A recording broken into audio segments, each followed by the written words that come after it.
Yeah. And we are live. Hey, everyone. Hi, everyone. Let us know if you guys can hear us clearly. We have our moderators, Thrifty Nomad. And we are live. Hey, everyone. Hi, everyone. Real quick. Let us know if you guys can hear us clearly. We have our... There you go. Fixed it. Sorry, new computer, so it was not preset.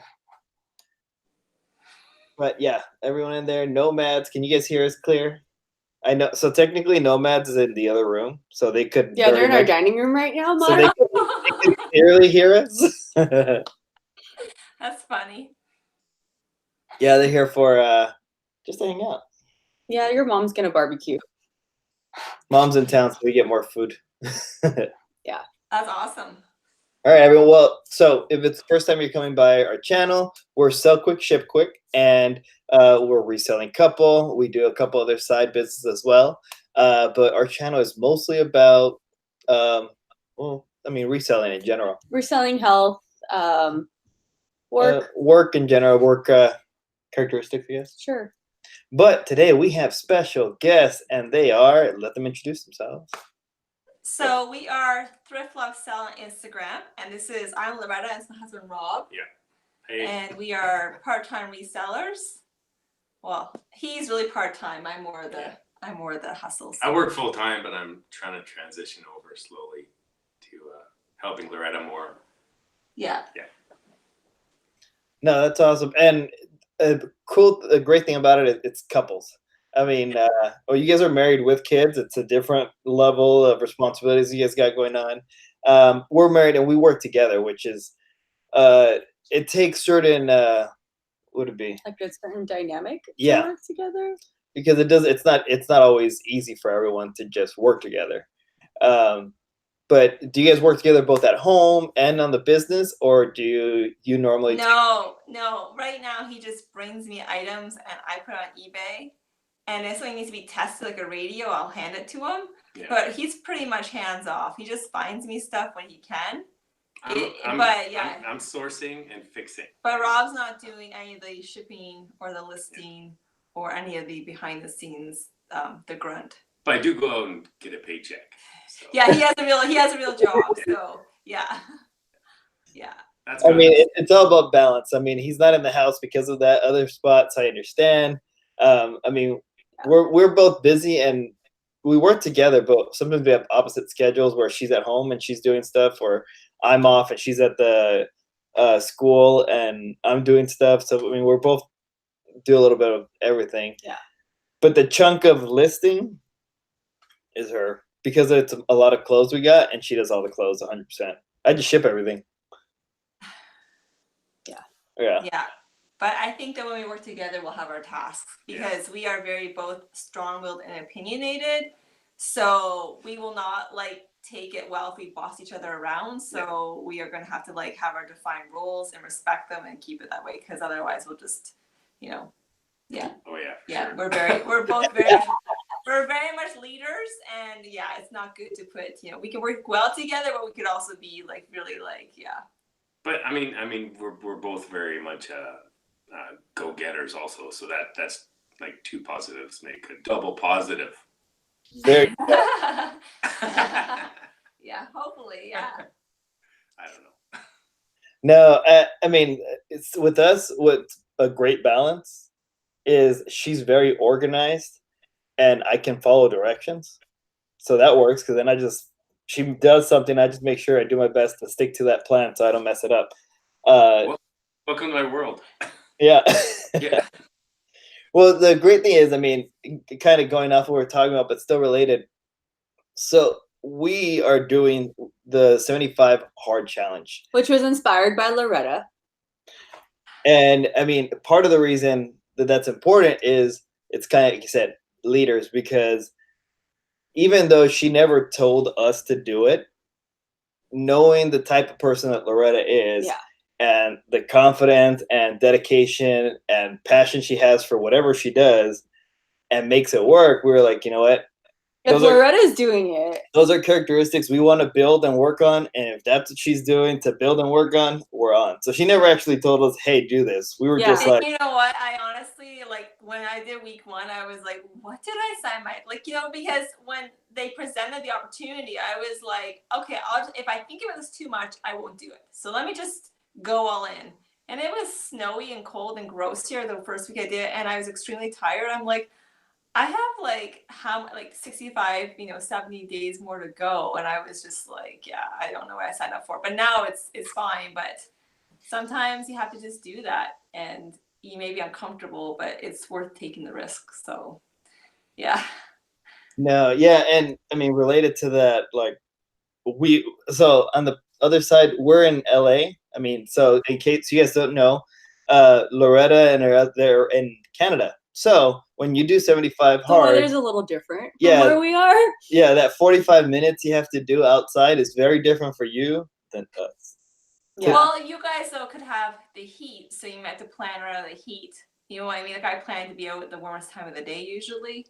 So if you guys had extreme heat, you wouldn't want to be outside either. So True, we end up doing a lot of our night urban hikes. Yeah. yeah. Yeah, but I mean, at the end, the reason we jumped on this was because we saw those characteristics in you. You never told us to do it or told anyone else to do it with you, but we wanted to work on those. And in our case, the workout part is not a big difference for us.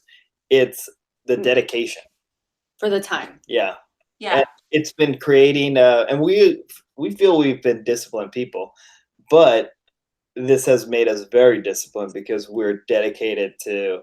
I think it makes us look back and reflect on the times that we thought we were disciplined and really analyze how disciplined we could have been and made time to do the things that we're doing now. Yeah, and I think the hardest thing for me has been just the build up in your head that you're like, I don't want to do this today. I just don't want to I don't want to like step inside the gym. I don't want to get up at 5 a.m. I don't want to go outside for a walk, even though it's nice outside. Like, just like the mental block that I think, and I think, anybody train for a marathon or, a cycling race or triathlon, they don't want to be there every day. Everyone thinks they have some sort of special gift. No, they are just disciplined, but they do not want to necessarily be out there training like 6 or 7 weeks before the race on a horrible day, or even a sunny day. They may have a mental block. So I think that people think it just comes naturally, but there's no natural gift at all to be disciplined. No, it's exactly that. I mean, discipline is not a characteristic you just have. You might be a very high energy person, or you might be very social person, and those are characteristics you could just practice and make more work on.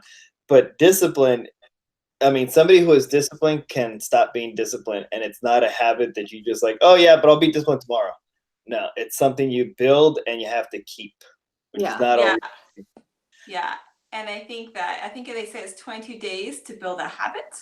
Like, it takes 20 days of the exact same activity every day for 22 days straight, or some people have days in between, but it's 22 days solid of the same activity to actually say, I'm just gonna automatically get up and go to the gym, or I'm gonna automatically, eat this way, every day type of thing. So once you get past that first month, it's a lot easier to maintain that.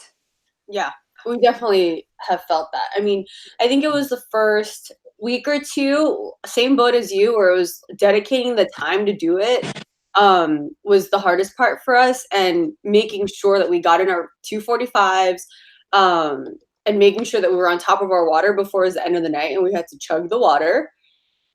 Remembering when we were supposed to start intermittent fasting and like counting down the time. I count down every day. Earlier today, I was counting down. I went to train a client while they were outsourcing for a little bit, and I was just like, all I know is as soon as I finish with this client, I can eat something. That's all I care.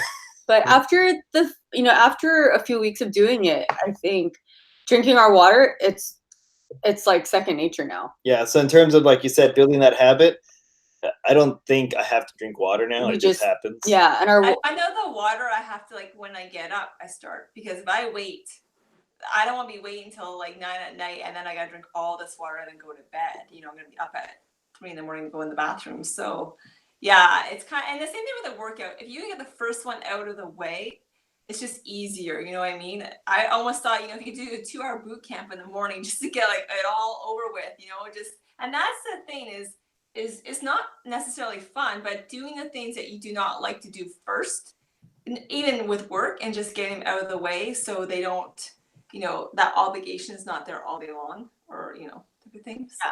Yeah, and I mean, and bringing this back to in terms of business, whether it's reselling or any other business you have, especially if you're an entrepreneur, or, you're a business owner, it's discipline and getting up to do the basics that you don't want to do. And at least in reselling, the most common thing is listing, because there's tons of people. Everyone talks about their sourcing. They love sourcing. I found this amazing deal. Got this for $5. I can sell this for $100. That's all in theory until you put it into action. And in order to put it into action, you got to be disciplined to not go out and source another day. It's sit down and get this listed. Yeah, Not and always. especially if it's things that you don't want to work with, but it's money, right? So yeah, it's the stuff that you don't want to put up, but eventually does sell. But yeah, I got to get on the listing train. yeah, he's gonna be having to list soon. So yeah, I've avoided it until now. but some people love listing, but I don't love listing either. So I don't think. How do you feel about listing? I treat listing like it is a competition with myself. Yeah. So I have my little tracker right next to me, and I have it on a little filing cabinet. And so I leave it here, and I have it set for the 3 platforms. But for me, I'm constantly trying to up my previous listing, and it's just to see how fast I could do it. But it's something that I think I do mentally so that I keep up with it, because I want to challenge myself every day and how many I can list or how long it's going to take me to list. And I try to cut down the time that it takes me to list. So I think it's like a mental thing that I do so that I enjoy it. Yeah, and what I've noticed is, and she doesn't do it on purpose. I don't see her ever setting low goals so that she feels good passing it. She honestly tries to calculate and says, you know what, with my schedule today, I want to do 10 listings. Like, I'm just going to get 10 listings up. And then she does 20. But it's because she gets in the mindset of, I don't have time to lose. And all of a sudden, what she thought was going to take her hours to do 10 just shut down in like a matter of an hour and a half. She gets everything up. Yeah. I'm slow lister. The most I can do is maybe I can do 50 a day if I don't do anything. Like if I just live in my sweatpants and I'm at home. I'm just slow because especially the Etsy, because it has all these tags and more information. eBay's a lot faster to list on, but Etsy is a lot slower, I find. So I'm a slow lister. Well, I think with hard goods, you're dealing with measurements. Yeah, it's everything's different. Etsy right? has 13 tags per item. So whereas eBay, when you just do sell similar, it just duplicates the other listing and the category and all of that. And I have to put in I just put a condition now in the description and quick measurements, and I'm fast, right? And then you can just sell similar on your old listings and things like that too as well. So eBay is a lot faster to list on. Yeah. Yeah. I remember when we first initially started. Yeah. I was helping with the listings, and I tried to make them all almost funny.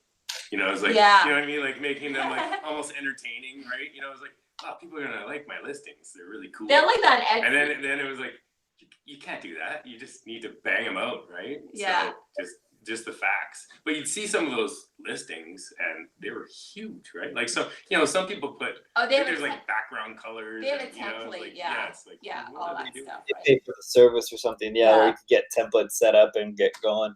I mean, real quick, we did forget to ask, but what platforms do you guys sell on, being that it does take different amounts of time to list on different platforms? So just Etsy and eBay right now. And I think we would like to do Amazon, but that's a whole other. We have to do Amazon Canada, right? Which there's positives and negatives about also. So yeah, and Amazon you get less profit. So it's a numbers game. Yeah, and we have a hard time getting that kind of product here. Like I feel in the US there's a lot more like liquidation places, liquidation online, and wholesale on that. Here it is not as much. Yeah. So yeah. Well, one thing that we've noticed that makes a difference for Amazon, and we've only done it for a little bit, it's how far you are from the nearest warehouse. Oh yeah, we're only like 40 minutes away. Well, yeah, there's that, but I mean, one of the problems with us is we're in a city that's just over 1 million people, right? There's a lot larger cities in Canada that have, like the Amazon returns wouldn't be in our city. They'd be in Toronto. Or when big stores liquidate, it all goes to Toronto or Montreal or Vancouver. Yeah. It's not coming to our city, so it's just too far away for us, right? So we'd have to ship pallets to us and then deal with it. So whereas I think in LA you might be in a larger city than 1.2 million, right?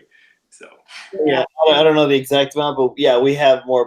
Yeah, we have a lot of people there. Yeah, we have. But also a lot of competition. Yeah, and that's what we've noticed. Which that's what we're actually really slow to jump on Amazon, and there's plenty of people out there who are in LA and thrive on Amazon. But because of our side jobs that we also do, and we do these other jobs not just to do them for the money, we do them because we like them. So we enjoy training. She enjoys the work she's done at school. We feel responsibility to the family restaurants that we manage. So it's really hard to get out and get the deals before everyone else because we have other responsibilities. Mm-hmm. Meanwhile, we see other people online, which is great for them, that are able to like line up outside the door because they know a certain item is going to drop. Yeah. Yeah. You know what though? Well, I guess would that be like Amazon? You're waiting for something to drop. Like, I mean, one day I showed up at an estate sale late, right? Like, I saw maybe 10 other pickers, local pickers, and they're coming out the door with items each. And I just didn't even bother going in because like, why bother? And I went to a couple thrift stores instead. You got more stuff. And I pulled more stuff than they did. Like, and just those 2 thrift stores I did. So you never know, right? You never know. It's just about, there's definitely a luck of the draw when it comes to, what we deal with. Yeah. Sometimes I've gone in too when they've been there anyways and still found stuff that they miss. Right. So yeah, it depends. But that's why I don't share a lot with local pickers, is because they're my competition. So I don't really want to educate them. So we don't share a lot, right? No, and it makes sense. And it's not about being selfish when you're not trying to share all your stuff. It takes work, and it's frustrating to put in the work and then be like, guys, this is the answer. Let me give you my step-by-step process, 1 through 20, and here's my resource. And well, we were asked to do a local mid-century modern show, and I said no, because if they know if other pickers know what I'm selling at my table that they're not selling, that's on trend, I'm just giving away information. And I didn't care about the money I made that weekend or could have made. It was more about giving away. Do you know what I mean? Like, where you live is not that big, and the competition we find is getting a lot worse. So, yeah. Plus, those shows are on Saturdays. That's crash show day. Yeah, Saturdays are those shows type of things. So, but actually, you don't make a lot of money at the shows anyway. So, yeah. No, and I mean, bringing back to what we wanted to talk about today was motivation, discipline, and support. And I think it's motivation. I mean, for a lot of us, is being able to get up and seeing the potential there is in the markets. But it's the discipline to not let yourself stray away from what you believe is what works and what you need to do. So, I mean, people could guilt you and try to tell you to, hey, Loretta, just tell us, just share, come over here and do a quick workshop, and they could try to guilt you, but at the same time, you have to be disciplined to what your standards are for your business. Yeah, and our business is really, people make it more complicated than it is, but it's really basic. Just find good stuff that's on trend, sell it, ship it, and do that again. Like, there's no course you need to take. Yeah. It's really basic information, and people make it way more complicated than it has to be. But if you know how to source and what to look for, and you put it on the internet, that's all you have to do. Yeah, we all know how to look things up on eBay, right? Look up completed solds. But like, people are continuously asking, what's this worth? Well, look, like, take the 38 seconds it takes to type it in and press completed and sold, and you'll find out yourself. Yeah. That's how we learned, right? Yeah. It took a little while, but you start memorizing those things out. And it's just repeating that over and over again, and that's all this business is. And you get sharper and sharper on what to pick as you sell it. Once you sell it, you're like, okay, I should sell that again. I'll go get it again. Yeah. Right? So, yeah. And it's funny, but I've noticed that even though because our method is thrift stores and not too much yard sales, but it's you wouldn't expect to find certain hard goods too often. But I come across certain old vintage electronics fairly frequent, like the exact same model and color, and I'm like, okay, I know I sold this 2 weeks ago, so I'm just picking it. But um, other than that, it's going down and checking your comps, as we always bring up to people. Do your And own research. yeah, Yeah, I think that doing your own research would better than any course you can pay for. Like just to go around your house and list 30 items that you own in different categories is better than anything you'll ever learn from anybody else, because then you learn how to list it, ship it, price it, all those things, right? Just the basics. yeah, I think when we first started, I didn't know how to list, and he was trying to teach me. I looked at different videos, and I was just trying to learn the platform. And then we watched the different haul videos to get an idea. And we went out and we looked things up, and we would find things, and I would search comps, and we would search comps and try to understand the comps and understand what was a good pickup. And, we made mistakes, but it's something that we learned from, instead of messaging people directly and saying, hey, could you tell me exactly what you sold last week so that we could pick up the exact same items and sell them? Yeah. That's like asking someone to you're gonna do arm curls. Can you hold the weight while I do the curl? Like it's you know what I mean? It's just like by not doing it yourself, you're not gonna learn what you need to learn. So yeah. no, 100%. And I mean, so you go out and you source, and you've talked about in the past how you like to keep a small pile of. It's not necessarily a death pile. It's just like you said, You're working, and you set yourself up with a somewhat of a safety net in terms of items to list, because you brought up like your kids have gotten sick like back to back, and you were just like stuck at home. Now, what gets you kind of, I don't know if the word would be motivation or discipline, to list the things you get, because it's so much like we talked earlier. Most people want to go out in stores and pick up the potential, but what do you find gets you to list it? Because I don't know why, but I want to beat my last year in sales.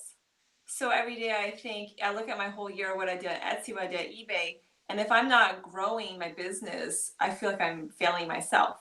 So I always have that in the back of my head. So I don't ever feel guilty for missing a sourcing day when I have, $2,000 worth of inventory is not listed. I'm like, that has to go up or it's not going to sell. So it's just personal motivation that comes from within, that I want to do better than I did last year. And that you can't give that away. That's just something you have, right? So being your personal best. And I want her to do better than she did last year. Yes. Well, you know what?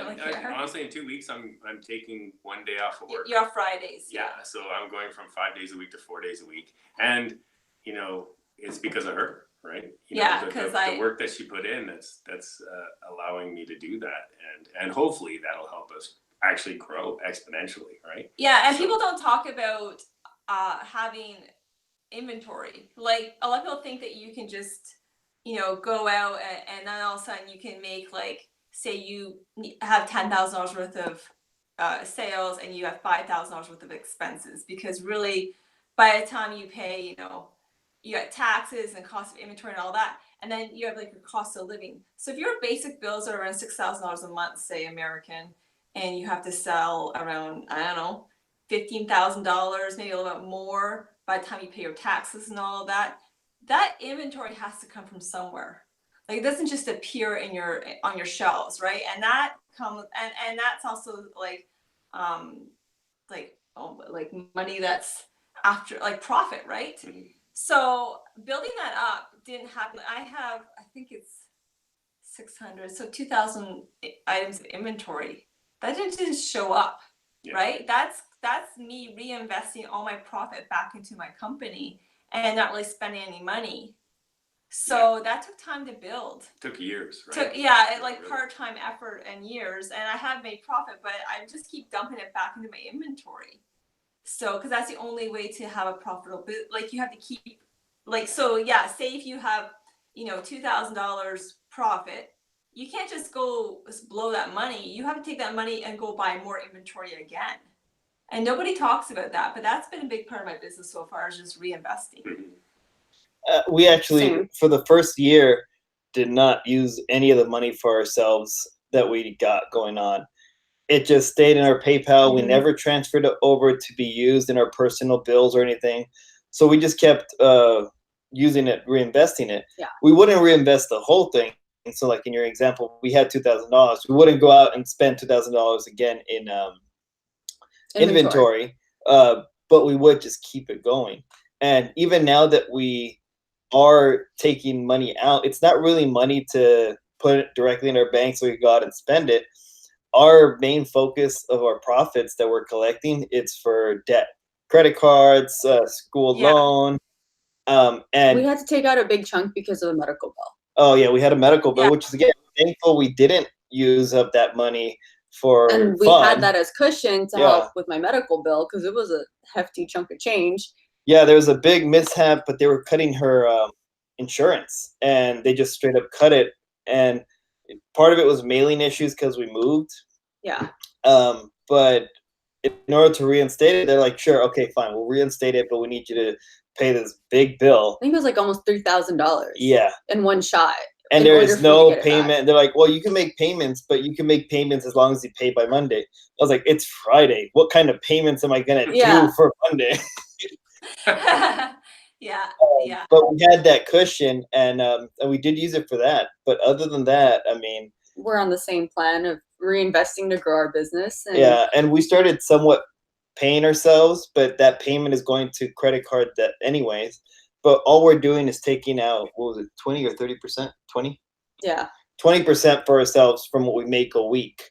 So at the end of the week, we see what our profits are, and we'll take 20% out that we'll use to pay Part of your loans. part of the loans Yeah. and stuff like that. Yeah. But then the rest, all 80, stay in the business and keeps Mhm. working. That's what we use to go buy inventory. That's what we use to pay for supplies and all those goodies. Mhm. The Taxes. Ferrari. Taxes. Yeah, Ferrari. the Ferrari. It was- I mean, well, No, it's a Lamborghini. it's a because Lamborghini. there you go, right? We're gonna be like Andy, so we got Lamborghini fever. No, Yeah, really. yeah. So it takes a while to grow the background of your business, and so I think that for me has been a lesson of just, you want things to progress faster than they, you know, to get things going, but you have to have that time where you build and you build and you build. So, yeah. Well, in your case, you've been selling for about, well, first off, how long have you I been think selling it's for? like 3 years now. 3 years online, and we've been garage selling for at least 5 years. Well, our first sale was at our last house. No, No, it was Yeah. here. was it here? Yeah, it was here. That was about 5 years ago. Was Yeah. it? Or probably about 4 or 5 years ago. But I mean, we started with our first one single item that you put on eBay just for the heck of it. Yeah, and then we didn't really put anything else on Yeah, eBay because and we were then it just took kind a of while. cautious, because we were just, everyone had these stories, right? And Yeah. if you go onto these Facebook groups, and that everyone's got all these horror stories about eBay, and you know. But that one sale was like going to the casino and winning the jackpot. You know what I mean? And it got us hooked. We're like, oh my god. Yeah, because you got an RC car, like It was a like- remote control car in the box Yeah. from the 80s. Yeah, it was $10 at the thrift store, and I put it on eBay. I had never put brand new account, you know, no history, and I put down shipping to contact me, right? I didn't have anything, right? Because I we didn't know how to I ship didn't know, anything. right? So people are like, you know, messaging me going, "Are you kidding me? Like, what's it gonna cost?" I'm like, "I don't know. Find out after you buy it," kind of thing, right? And it sold for almost $800 At right? auction. Yeah. So it was like. And Yeah. that was our first sale. So after that, we were chasing Yeah, that high, and I'm like, that's been like one of our best sales we ever had. Yeah. On eBay. But yeah, $10. It Yeah. was about 700 Yeah. something, but you know, that's huge, right? You know, and you know, at that last few minutes when it was, because it was an auction. I did an auction. I didn't know buy it now really, and it was just ching ching ching, and my heart was racing, and yeah. And that's the It's stuff crazy. that you define. That is the fire. That's what reselling is all about, is Yeah. finding that kind of item over and over again. Oh my God, can you imagine if you could find one of those, like, you know, those items that just make you go nuts? You're like, I can't believe I just, like, I found it. At one time I found a I know it's silly, but I found a Tommy Hilfiger, You found the fleece. The fleece. It was like a $450 yeah, the fleece. big, it's navy blue with is it red and white? Red and yellow and it was the $400. There's a denim jean jacket and there's a fleece, and he found the fleece. Yeah, and I was just like, it just doesn't happen, that often, but if it could happen every day. Yeah. I just quit my job right now. And you need those highs. I found some pottery, like some French pottery. It was just like a bowl, and I think it was a canister with a lid, and it was brown, ugly, but it was on the middle shelf at Goodwill at the back, and it had gone through all the tag pricing, so it was finally on the clear. The half price on tags at Goodwill. It was at the back, and no one even looked it up. And then I flipped it over, and I just saw they had this rooster dish that had it was like a casserole that had a lid with a rooster on top, and the rooster dish alone sold for $200. And I was like, well, this is $7 whatever for these items. I'll take my chances. And I ended up selling both of them for $500 American combined. Yeah. And I was like, oh my, and it had been sitting there for like probably about 5 weeks with all the color changes, right? And no one even saw it. So. But speaking of motivation, basically those big crazy sales, like every once in a while, man, that helps you keep it. It gives you hope. Yeah, when you get the crappy returns and you get a slump in the sales, and all of a sudden, like, bang, $400. Yeah, Yeah, it's like a high in your emotions, right? So, but it just keeps you going. Yeah, right? you need that. Yeah. Every day, I need that every day from now on. So business, all those the fire items that motivate you to keep going because you're hoping to find it the next time. In your business, between motivation and discipline, what do you think is, I guess, the more important factor in growing your business? Is it the motivation or is it the discipline to keep growing?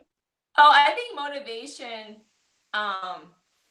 Motivation for me doesn't have anything to do with reselling. Like discipline is discipline. Motivation comes from, I don't know, the pursuit to feel good, to be better, to do more with your life. That inner good, that is motivation, and it helps to hang with people that are also in the same kind of spirits. Surround yourself with those kind of people, so you get that energy from them, and you know what I mean. Or you listen to good podcasts, or you listen to good music, and you don't focus on the bad. But that motivation, it doesn't come from, I just feel like it's just there, and you have to kind of build on it every day. You have to find it. If you're in a bad mood, you have to switch it around, focus for a second, but you get around that and start to feel positive or think positively. And so I don't feel like my business, I don't feel really motivated. I feel like I'm disciplined, but the motivation comes from outside.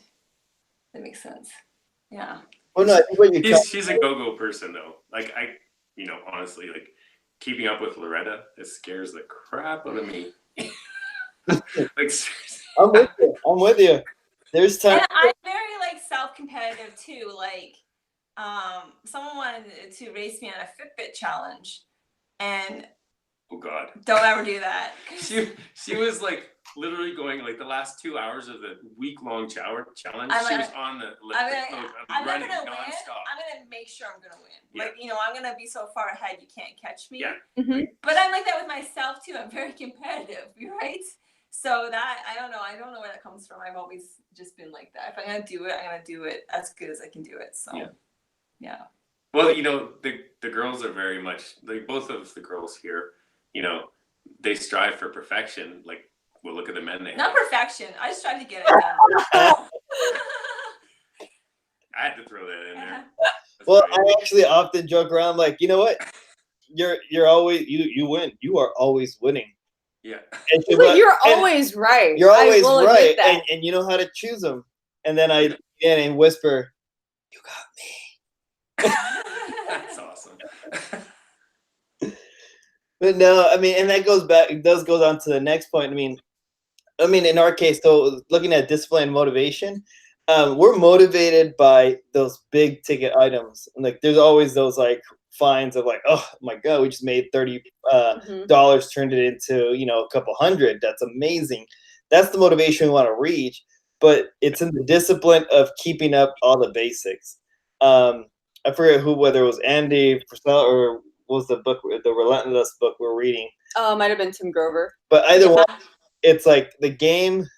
But looking at basketball, and I'm not very sporty. I'll be the first to say that. I lift weights, but I won't. I don't know, how to score a basket or anything. But it's he explains that it's not cool. But when you practice, the champions practice the basics. Layups, for example, are not cool, but that's what ends up getting you all the points. The slam dunks look great. And if you get an opportunity for a slam dunk, that is great. But the opportunity for slam dunks are not always there. So why are you going to practice only the slam dunks when you know the layups, the basics, is what's going to continuously get you? So in terms of our resale business, if you're only looking for home runs, your business it could work out great, but it's going to be a different pace of growth. It's going to be a whole other business plan.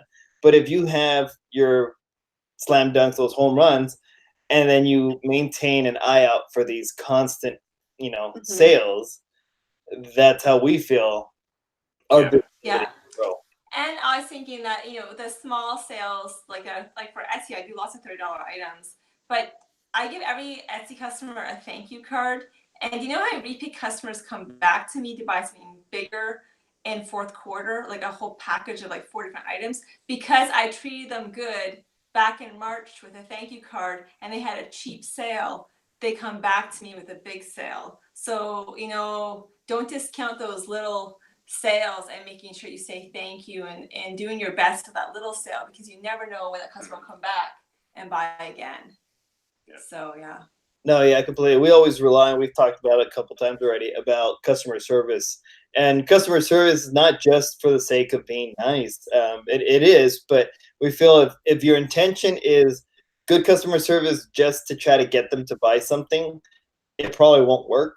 But if you do genuine good customer service just because you put yourself in their shoes and you do your best to think positive, I mean, there's always chances for scams.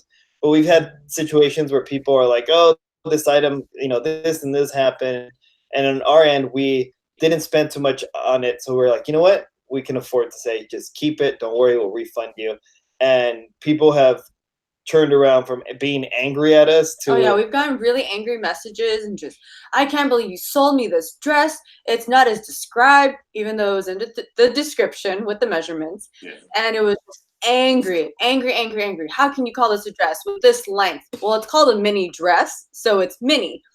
But it cost us $5. The return was, we were going to spend more on the return label, and we just sent them a really nice comment back, even though they were really angry in the message. And it was just, thank you. We appreciate your business. The length was in there. We apologize if it didn't meet your standards, but please feel free to keep the item. Don't bother with the exchange. No hassle. Go ahead and gift it to someone else, or you can go ahead and donate it. But we just appreciate your business and your time. Hopefully you come back to our store and find something else. And then we get a really apologetic no, comment. It's fine. I'll return it. I'll pay for shipping myself. And we're like, you know what? Don't worry about it. But this went from a very angry person and flipped around. And all of that cost us was 5 minutes of our time. 5 minutes of our time, and probably about $5 when you add shipping to that. And I just eat it, and I am like Walmart. Like, the reason why Walmart or Amazon has faithful customers is because they know if something goes wrong, they'll just happily refund them, and that's how we treat our business. We're just like, whatever. So it's still tough every time. It is sometimes tough. It's $400. You don't think about the $10 you spend on it sometimes, right? Sometimes you think of the $200 that's coming back out of your PayPal account, right? I remember I sold a pair of Vespucci shoes, but they looked really real and they were fake. And they're $400 shoes. I was like, and he's like, I'm a sneaker collector, and he sent me the bottom of the shoes and showed me the difference between the two, and I'm like, okay. And I made him send them back to me. And then I had these fake shoes I couldn't sell, so we donated them. They were tragic, like Michael Jackson looking shoes. But that was like 90s. They were black and gold. That was an early lesson, these sneakers. But that was early on. So that's how you learn. It really is.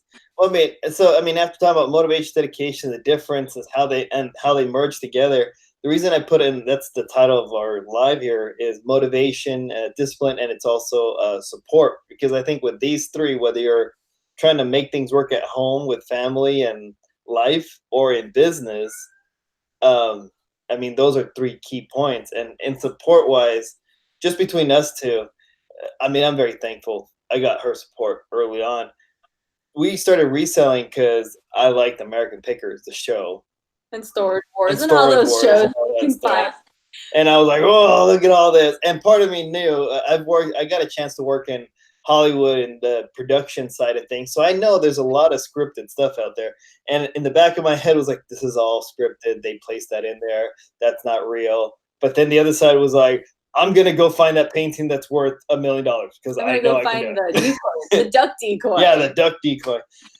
So all that stuff got me. And she was like, all right, I mean, go for it. And at first I started on my own and I started getting some sales, and then she started helping me just source, and I was taking care of the listings and shipping. And then she was sat down and said like, look, there's potential here.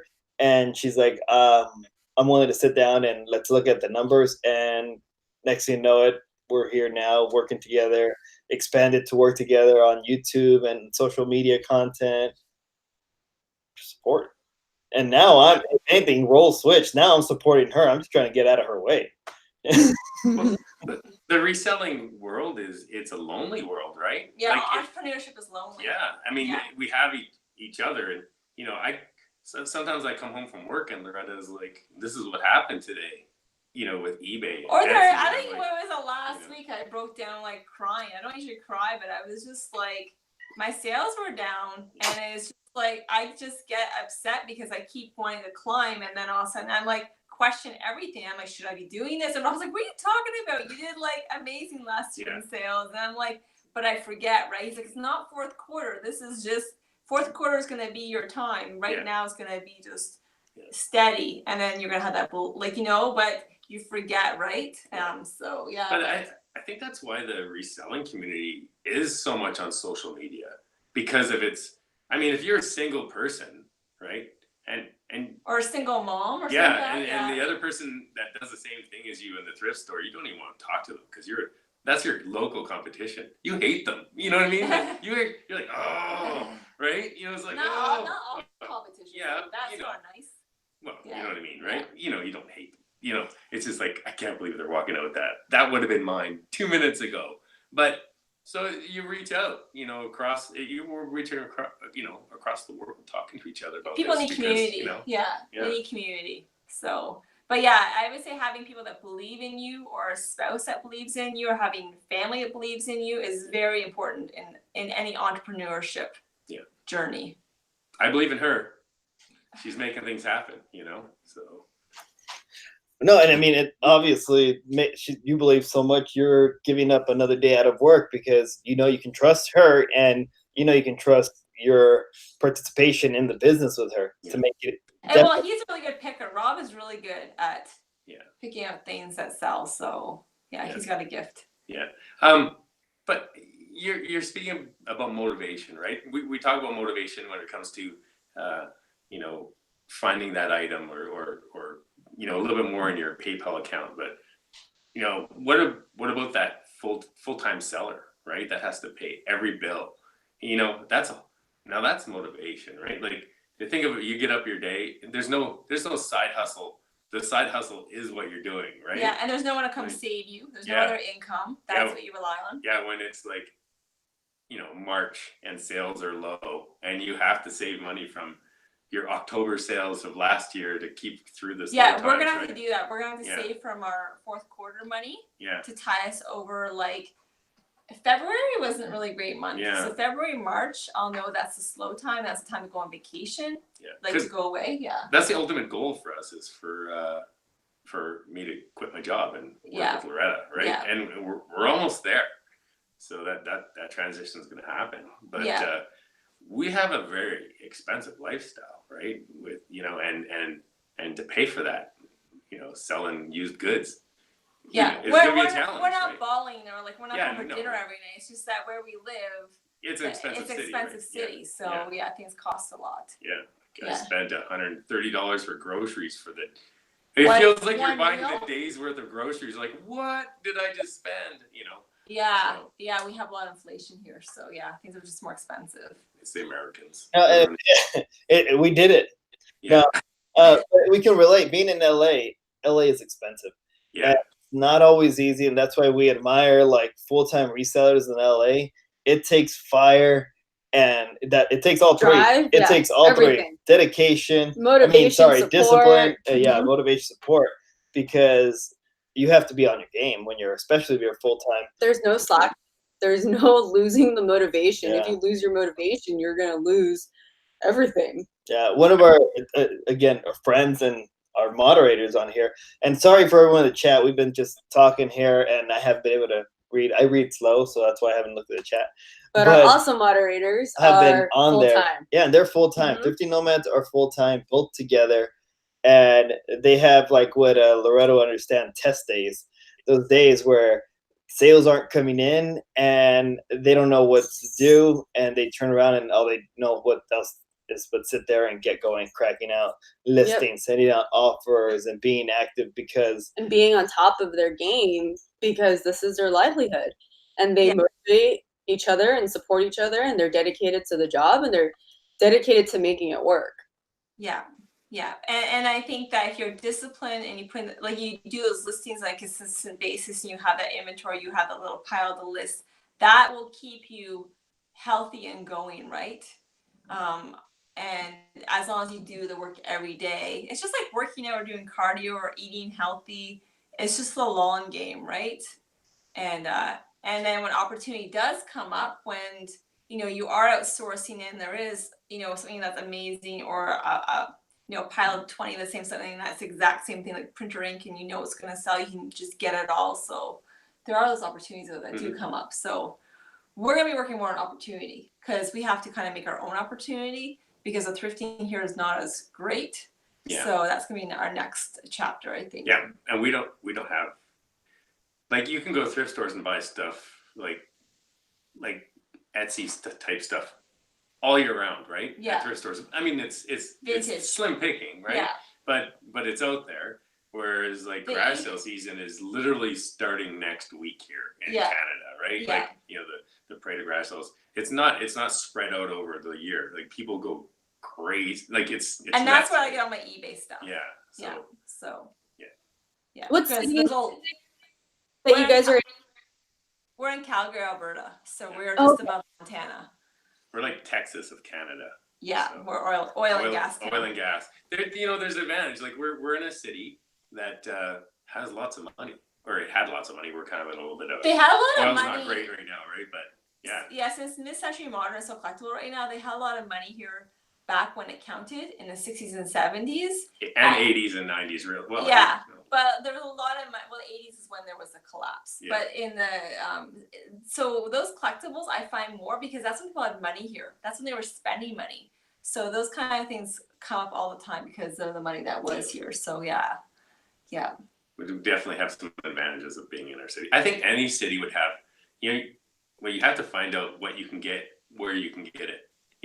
Like if you're living in some. If you live in a small town somewhere, you're gonna have to bring inventory in. Yeah. Like eBay Princess, she lives in Minnesota and she brings all her stuff in on pallets and that. Like you have to kind of get outside the box, right? Whereas if we would never leave the city because it's so good for sourcing. We talk about moving sometimes to a little place a little warmer, right? But it's just the sourcing's so good. The sourcing's good, right? Yeah. So. Yeah, and that's the business you guys want to grow. It's not like you guys just do it on the side for a few extra. You guys are looking at this as a business, and like with Loretta's crazy drive, it's amazing. It's growing and gonna keep growing. And now with your support being more physical and that you're in it now, not just supporting that like. Yes, I support whatever you want to do, and I'm here to help you with other stuff. Now you're in the business. Like, here to make it grow. I mean, yeah. You guys are scaring me. Great. Now I have to really work. Yeah. Yeah. Well, it's mundane though, and you can't grow if you work for someone else. Like he's at a salary cap now, and he would have to do the same job for the next 15 years, right? Yeah. So yeah, I want to early retire. as in do something I love, you know, like I'd like I'm a tradesperson, right? So I go out, I get in my work van, and I fix things. So, and it's not fun, right? You come home with a sore back and everything. I want to do a job where I love to work, right? And reselling to me is a dream, you know, a dream of a better life. So not just monetary, like not a monetary thing, but you know, like quality of life. I Right? feel like for me, like from working from my last job, I feel like I just kind of call the shots. Yeah. You know what I mean? Like I can make say $400 but a day, but I can also go to my kids' concerts, or I can go eat lunch by myself if I want to, or I can like stay up late and work, or I can go work out, or there's just a lot of flexibility. So you work just as hard, but you work when you want to work around your schedule. With Loretta, that'd be 4 a.m. She's What did you crazy. do before reselling? Pardon? What was your job before reselling? So I have a background in interior decorating. So I worked in like a showroom, and I worked with plumbing and kitchen design.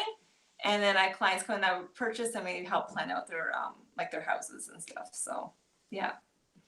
But I was working for someone else, and I had like monthly target sales goals. So, but I would exceed those sales goals, and there was nothing in return. It was just more. It was more and more and more. It was like, can you do more? I'm like, I sold $8,000 this month. How much more do you want? Like, whereas a reseller, like, oh my god, you sold 80 grand. I'm like, yeah, but I didn't make that, right? That was just like what my target was, or past that. So yeah, but it was just kind of, we were sort of small business. They always don't treat you really well. So I got pregnant and I didn't go back. Yeah. I was like 2 weeks overdue, I think it was, or 10 days. I worked to the very end, and I was like, I'm never going back to that job. So then I started, I was home. I got bored. I had like a baby. I guess Harry would have been like maybe a year old, and Max was 3. And we went to there's like local Facebook groups. We went to a garage sale. This lady had bought out liquidation of hair accessories for little girls, and she's like, you can fill a box for $10 at a garage sale. I was like, I can make little packages and sell these for $20 a set on my local buy and sell. And I'm like, I don't have a girl, but who cares? So they all sold. So I made a few $100s off a $10 box of accessories, and I was like, there's money to be made flipping locally. So then I just started going to like doing that. I go to a garage sale, I buy something for $5 and flip it for 40. And so we had a bin system here where you put your bin on your front porch, and I have like a locked mailbox, and you just sell it on the auction of the buy and sell. Someone puts the money in the mailbox, and then they take the item. We live in a really good neighborhood too, so no one's gonna steal my mailbox or my money. So that helped too. But I was making like $400 a week cash profit flipping stuff. Yeah. And I was then going to garage sales. I wasn't even doing Etsy or eBay yet. And that's when we started going to thrift stores and find things to flip locally. And that's when he found the car. Yeah. So then we're like, you can make a business out of being a reseller. You can actually make, we had no idea. So it started with me getting bored at home. And I was a bored housewife. And then of course you start looking on YouTube, right? It's like, what? There's a whole world. And we joined the Facebook groups. Yeah. Yeah. Which I don't really. We don't go there anymore, no. Yeah. So it's a little repetitive. Yeah. I mean, it's all common sense stuff, and I mean, it's all good, good intentions, right? But, Yeah. The same questions over and over again. But it's the same thing in my car groups. I'm a car guy, right? So it's like, But once we got past the shipping hurdle, I found shipping was the hardest to understand. God, yeah. The shipping was just, because hard goods are not easy. Like Yeah. to figure out and calculate shipping, and I was using Canada Post too, so it was expensive. Yeah. And the shipping was the hardest part. Yeah. And if you think shipping's hard on your side, we have to deal with being delivered into the States and then going, It was so expensive. Yeah. Like a puzzle to Japan was $60 American. It was just ridiculous. Oh yeah, using like Canada Post is horrible. Yeah. It's just horrible. Like, yeah. So we use the American Postal Service. Yeah, right? I have a company that drives my parcels across the border for about $1 per parcel. And I pay $1. I just charge that into my shipping fee, and they take it to the Montana Sweetgrass shipping outlet, and it ships all from there. And I buy all my postage on stamps.com. But yeah, so I had to do an extra step as a reseller, but it has changed my business completely. But before we even knew about that, you're literally going, okay, so this box has to go to Florida from Calgary, Alberta, and it's like $60, to get, you're like, how do you tell the customer that's $60 to get there, right? Where if it came from you guys, it'd be 12. Yeah. Right. Yeah. Like, and then how do we compete with other sellers? So once I switched shipping and did USPS, my sales tripled, and then I was like, okay, it was the shipping that was in my way because it's so expensive. Yeah. So yeah. Things exploded. So. Yeah, that's a different shipping hurdle that a lot of us because most of the people in the community that we talk is in the U.S., within the States. So most people's hurdles with shipping, and sometimes it's as simple as a first-class item that they're having trouble understanding how to ship. Those are the very basic hurdles to get past. And you guys have that whole extra step of having to ship across, even though your border is like right there, still you guys had to ship across that to make it competitive. Well, when I ship, so I charge that price into my shipping, like the extra $1 or whatever. But then I also have to copy and paste that shipping address and the tracking number into a manifest, because you can't just cross the border with thousands of boxes and not say what's in them. So then I have to send that manifest to my company that's my courier, and they add that to their large Excel spreadsheet with everyone's orders, and then they have that to go into the border. And then on top of that, I have to drive my parcels a half an hour away. Yeah. 3 or 4 times a week to drop them off. Yeah. So people complain here that my parcel guy didn't come pick up. I'm like, it's like minus, I don't know. It's like it's minus 40 Celsius, whatever that is in Fahrenheit here. And really the roads cold. are icy, and I have to drive across the city to drop my parcels off. With 2 toddlers. There's no option. So, but that has made me so tough and so hard. I'm like, oh, it's got to get done. You know how many times that I'm like, I have all these parcels. I have my kids with me. I'm like, don't want to do this right now. The only thing that's going to make me happy is a coffee. So, you know what I mean? But yeah, so just that extra, it's extra hurdle, but it's made me a lot more tough. Yeah. Yeah. We thought about moving closer to the border a couple of times. Yeah. Not really. Like, an hour away. Yeah. Like if we moved to a different province. If you guys know what provinces are. Oh, they're like states. It's like states, yeah. Just joking. Yeah. No. Yeah, but the shipping helped a lot, and that really, and now I can just look at something and weigh it quickly and know how much it's going to cost to ship. So, yeah. No, yeah. I mean, we're coming up to the hour that we want to put on for we don't hold you guys up. It is the weekend. You guys have your kids. Your kids 2 awesome YouTube. kids. Side note, the random pictures and videos you put up with those boys are awesome. Like, they're goofy, energetic. Was it their Halloween uniform? Or their Halloween costume? Rob's really good at that. So we went to Valley Village, and Rob's like, Rob's very creative. Yeah. That was awesome, because like the full gear you guys made that was awesome. So all those random. So I know you guys have family, but just to wrap up again, like in terms of motivation, we appreciate you guys sharing. How you guys get motivated both by following those big ticket items, but then also the way you said, and to my understanding, your version of the difference of motivation and discipline is Loretta's not really motivated by getting more sales. She's motivated by always being on top of everything she's doing, whether it is reselling, whether it is making an awesome costume for her family, whatever it is, her motivation is internal, which is amazing. And then her discipline is, if I don't do it, who's going to do it for me? And if nobody else does it for me, I don't do it. It's going to become just an item and not an actual. Yeah, I feel like that saying that no one's coming to save you, it sounds kind of negative, but at the same time, that's how I feel. No one's going to come do this for me.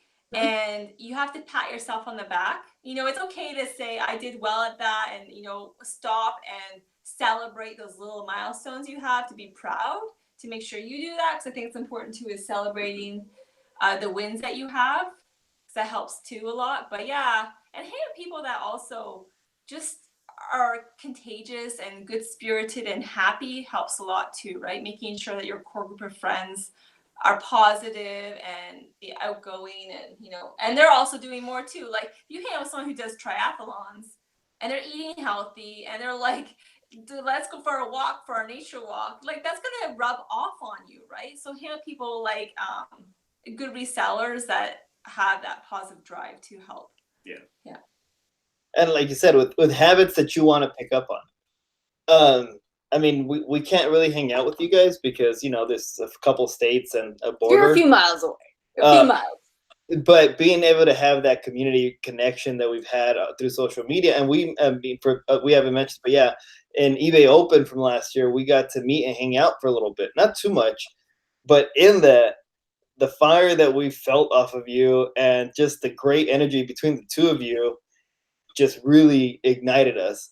And being able to connect with you guys, it's not because we want to copy you guys, because we're never going to be your store, and I don't think anyone. It's not about copying. It's not about copying anyone. I think it's about being different in your own way, but being good and being different in your own way. You know what I mean? Everyone's got their strengths, but I think that positivity is, I don't know. We've had like lots of like, you know, my dad passed away and his parents have passed away, and since that happened, I think we've been like way more focused on being the best we can be because we feel like our time is more limited.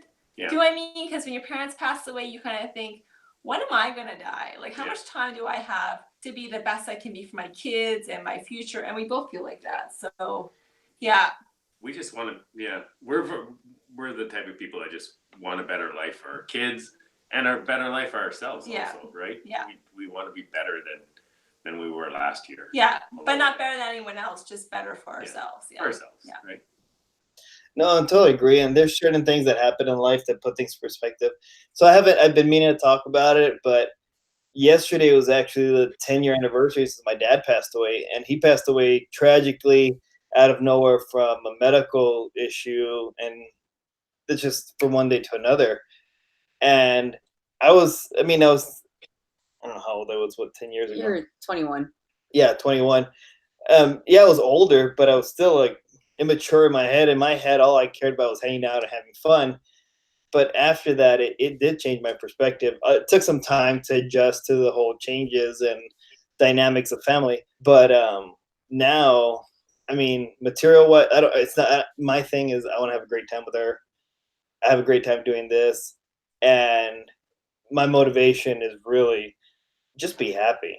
I mean, like you said, working for somebody else and striving for your best, and at the end saying, well, it didn't matter if I, made $2,000 in sales or $8,000. For me, it's the same, and I am losing my valuable family time that I want. So with us being able to work together, I mean, and it's that change of perspective of, I'm not trying to be dark and like you never know when.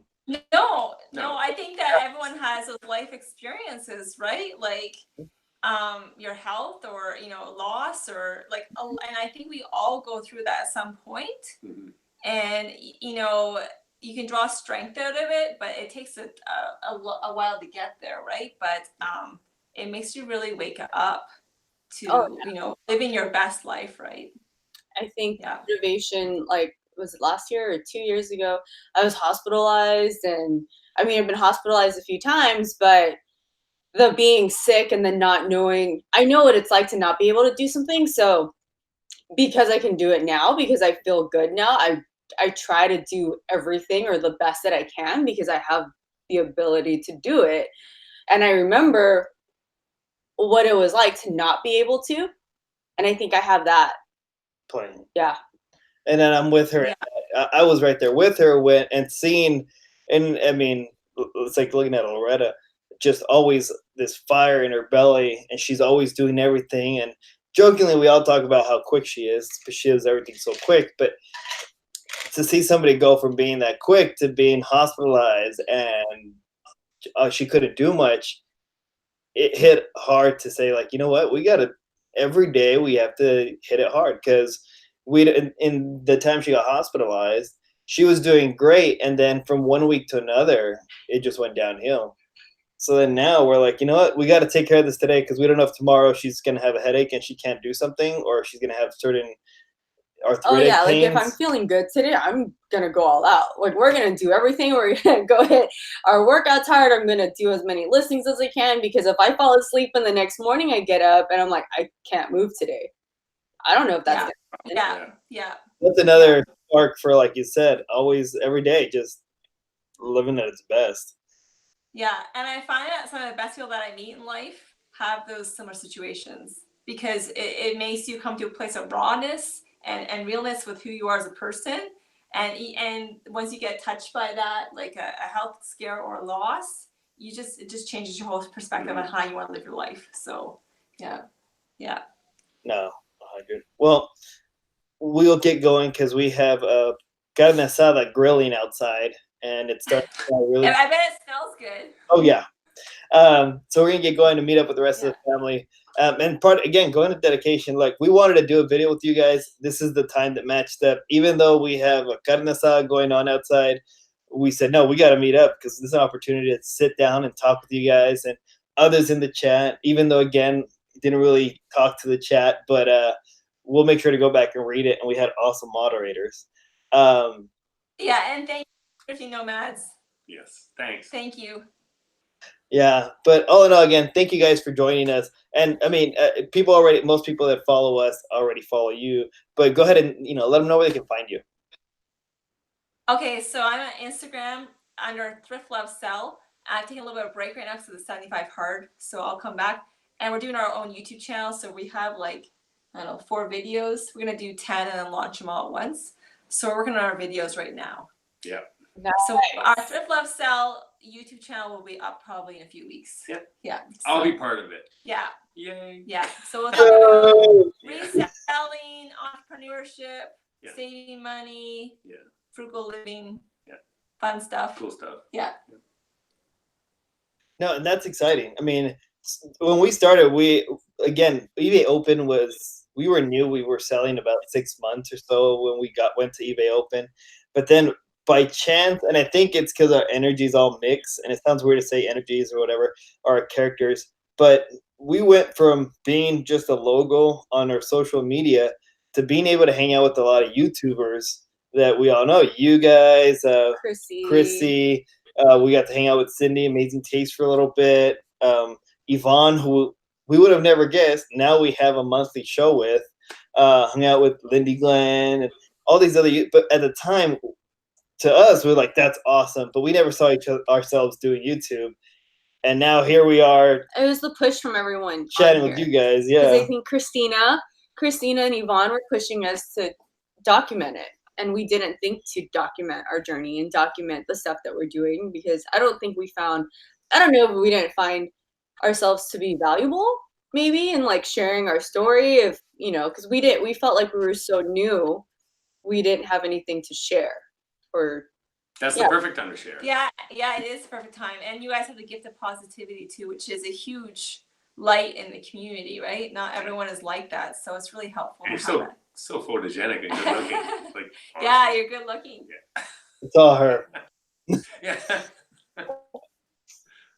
No, but we'll let you guys going back to family. We'll get to our family, and definitely we're gonna keep in touch. And when you guys have your channel up and running, we'd be more than happy to either shout you guys out, to share, even though you guys have plenty of people to share too. Yeah, we'll have a live. We'll have you guys on for a live for sure. Perfect. Love it. But thank you for joining us today. We really appreciate you guys, and we love being able to talk to you. And just thank you. Yeah, thank you guys. And anyone who made it to the end, which I hope everyone does make it to the end, do us a favor, hit that thumbs up. That'll help everyone else get notified that we got this great content going on. And thanks again to the community. Thank you. Merry Christmas. Happy Easter. Yeah. Bye, everyone. Bye.